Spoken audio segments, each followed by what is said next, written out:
Hello all, welcome to Vinod Kumar YouTube channel. In this video I am going to make the chapter number 6 of class 10th. The name of the chapter is The Making of a Scientist, which is written by Robert W. Peterson. At the age of 22, a former Scout of the Year excited the scientific world with a new theory on how cells work. Richard H. Bright and his college roommate explained the theory in an article in the Proceedings of the National Academy of Science. It was the first time this important scientific journal had ever published the work of college students. In sports, that would be like making the big leagues at the age of 15 and hitting a home run your first time at bat. For Richard Bright, it was the first in a long string of achievements in science and other fields. And it all started with butterflies. An only child, Bright grew up north of Reading, Pennsylvania. There wasn't much I could do there, he said. I certainly couldn't play football or baseball with a team of one. But there was one thing I could do: collect things. So he did, and did he ever. Beginning in kindergarten, Bright collected butterflies with the same determination that has marked all his activities. He also collected rocks, fossils, and coins. He became an eager astronomer, too, sometimes stargazing all night from the first. He had a driving curiosity along with a bright mind. He also had a mother who encouraged his interest in learning. She took him on trips, bought him telescopes, microscopes, cameras, mounting materials, and other equipment, and helped him in many other ways. I was his only companion until he started school, his mother said. After that I would bring home friends for him. But at night we just did things together. Richie was my whole life. After his father died when Richie was in 3rd grade, she and her son spent almost every evening at the dining room table. If he didn't have things to do, I found work for him, not physical work, but learning things, his mother said. He liked it. He wanted to learn. And learn he did. He earned top grades in school. On everyday things he was just like every other kid, his mother said. By the time he was in the 2nd grade, Bright had collected all 25 species of butterflies found around his hometown. That probably would have been the end of my butterfly collecting, he said. But then my mother got me a children's book called The Travels of Monarch X. That book, which told how monarch butterflies migrate to Central America, opened the world of science to the eager young collector. At the end of the book, readers were invited to help study butterfly migrations. They were asked to tag butterflies for research by Dr. Frederick A. Urquhart of the University of Toronto, Canada. Bright's mother wrote to Dr. Urquhart, and soon Bright was attaching light adhesive tags to the wings of monarchs. Anyone who found a tagged butterfly was asked to send the tag to Dr. Urquhart. The butterfly collecting season around Reading lasts 6 weeks in late summer. See graph below. If you're going to chase them one by one, you won't catch very many. So the next step for Bright was to raise a flock of butterflies. He would catch a female monarch, take her eggs, and raise them in his basement through their life cycle, from egg to caterpillar to pupa to adult butterfly. Then he would tag the butterfly's wings and let them go. For several years his basement was home to thousands of monarchs in different stages of development. Eventually I began to lose interest in tagging butterflies. It's tedious and there's not much feedback, Bright said. In all the time I did it, he laughed, only 2 butterflies I had tagged were recaptured, and they were not more than 75 miles from where I lived. Then in the 7th grade he got a hint of what real science is when he entered a county science fair, and lost. It was really a sad feeling to sit there and not get anything while everybody else had won something, Bright said. His entry was slides of frag tissues, which he showed under a microscope. He realized the winners had tried to do real experiments, not simply make a neat display.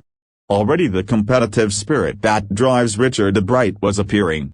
I knew that for the next year's fair I would have to do a real experiment, he said. The subject I knew most about was the insect work I'd been doing in the past several years.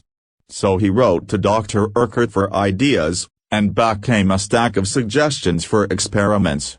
Those kept Bright busy all through high school and led to prize projects in county and international science fairs. For his 8th grade project, Bright tried to find the cause of a viral disease that kills nearly all monarch caterpillars every few years. Bright thought the disease might be carried by a beetle. He tried raising caterpillars in the presence of beetles. "I didn't get any real results," he said. "But I went ahead and showed that I had tried the experiment. This time I won." The next year his science fair project was testing the theory that viceroy butterflies copy monarchs. The theory was that viceroys look like monarchs because monarchs don't taste good to birds. Viceroys, on the other hand, do taste good to birds. So the more they look like monarchs, the less likely they are to become a bird's dinner. Bright's project was to see whether, in fact, birds would eat monarchs. He found that a starling would not eat ordinary bird food. It would eat all the monarchs it could get. Bright said later, research by other people showed that viceroys probably do copy the monarch. This project was placed first in the zoology division and third overall in the county science fair. In his second year in high school, Richard Bright began the research that led to his discovery of an unknown insect hormone. Indirectly, it also led to his new theory on the life of cells. The question he tried to answer was simple: what is the purpose of the 12 tiny gold spots on a monarch pupa? Everyone assumed the spots were just ornamental, Bright said. But Dr. Urquhart didn't believe it. To find the answer, Bright and another excellent science student first had to build a device that showed that the spots were producing a hormone necessary for the butterfly's full development. This project won Bright first place in the county fair and entry into the International Science and Engineering Fair. There he won third place for his zoology. He also got a chance to work during the summer at the entomology laboratory of the Walter Reed Army Institute of Research. As a high school junior, Richard Bright continued his advanced experiments on the monarch pupa. That year his project won first place at the International Science Fair and gave him another chance to work in the Army laboratory during the summer. In his senior year, he went a step further. He grew cells from a monarch's wing in a culture and showed that the cells would divide and develop into normal butterfly wing scales only if they were fed the hormone from the gold spots. That project won first place for zoology at the International Fair. He spent the summer after graduation doing further work at the Army Laboratory and at the laboratory of the U.S. Department of Agriculture. The following summer, after his freshman year at Harvard University, Bright went back to the laboratory of the Department of Agriculture and did more work on the hormone from the gold spots. Using the laboratory's sophisticated instruments, he was able to identify the hormone's chemical structure.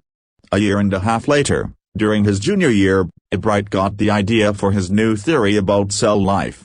It came while he was looking at X-ray photos of the chemical structure of a hormone. When he saw those photos, Bright didn't shout, "Eureka!" or even, "I've got it." But he believed that, along with his findings about insect hormones, the photos gave him the answer to one of biology's puzzles: how the cell can read the blueprint of its DNA. DNA is the substance in the nucleus of a cell that controls heredity. It determines the form and function of the cell. Thus DNA is the blueprint for life.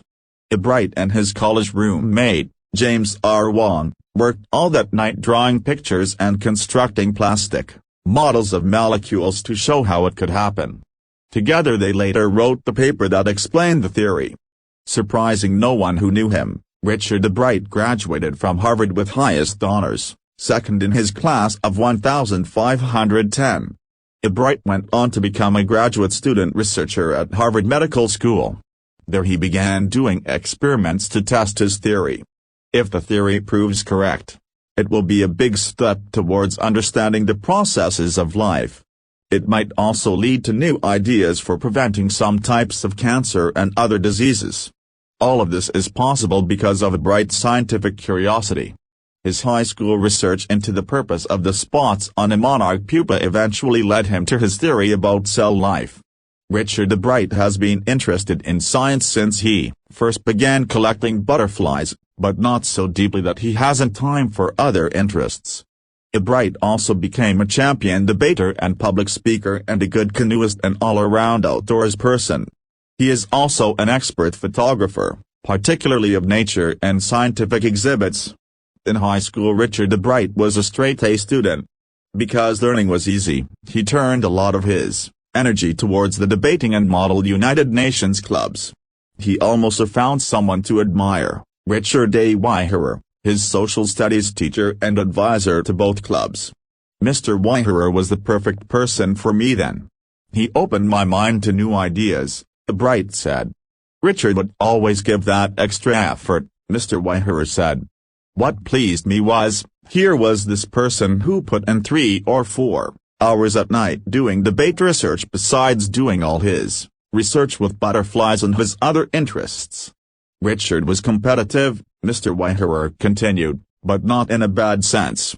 He explained, Richard wasn't interested in winning for winning's sake or winning to get a prize.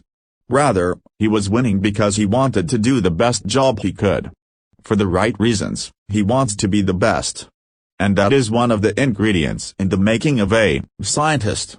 Start with a straight mind, add curiosity, and mix in the will to win for the right reasons. Bright has these qualities. From the time the book, The Travels of Monarch X, opened the world of science to him,